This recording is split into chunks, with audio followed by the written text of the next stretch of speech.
सुहेल अफरीदी की वज़ारत आला जो है वो चैलेंज करने का, उनका जो इलेक्शन था वज़ारत वज़ीर आला बनने का, उसको चैलेंज करने का ऐलान किया है। तो क्या कहते हैं हुकूमत का इसके ऊपर क्या रद्द-ए-अमल होगा? और दूसरी जानिब उनका किसी बंदे ने ये भी इल्ज़ाम लगाया है कि पीटीआई के ही साबिक़ रहनुमा ने कि कोई साज़िश हुई है इस हवाले से चकसदाद में? देखिए, मैं हमें कोई साजिश करने की ज़रूरत नहीं है। मुझे कोई बता दे कि इस वक़्त के कितने के हिस्सों में बढ़ चुकी है पीटीआई। उसका अंदर का इंतशार इतना ज़्यादा हो चुका है कि बाहर से किसी को उसमें दखल-अंदाज़ी करने की ज़रूरत ही नहीं है।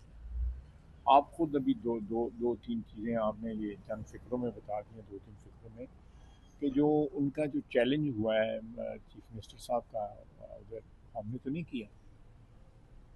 किसी ना हुकूमत की तरफ से कोई इनिशिएटिव है, ना हमारा सियासी कोई इनिशिएटिव है, ना कोई पार्लियामेंट्री इनिशिएटिव है।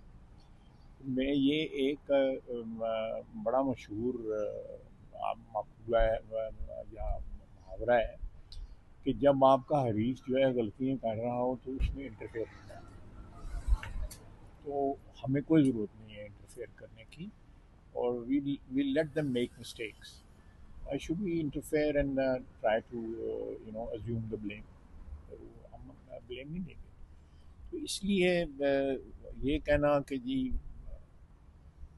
एक तो ये बात जो है ना, ये सबके सामने है कि वो टीवी के ऊपर एक दूसरे के खिलाफ जो बयान देते हैं, टॉप लीडरशिप जो है उनकी शीलगान जो है, वही मेरे ख्याल काफ़ी है उस पार्टी को बर्बाद करने के लिए।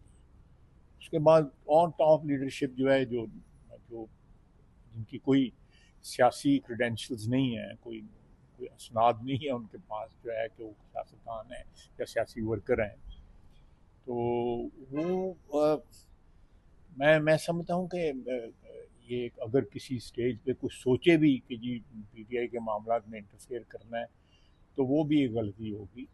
Late them do it, whatever they are doing. अच्छा सर, एक और मार्का हक को एक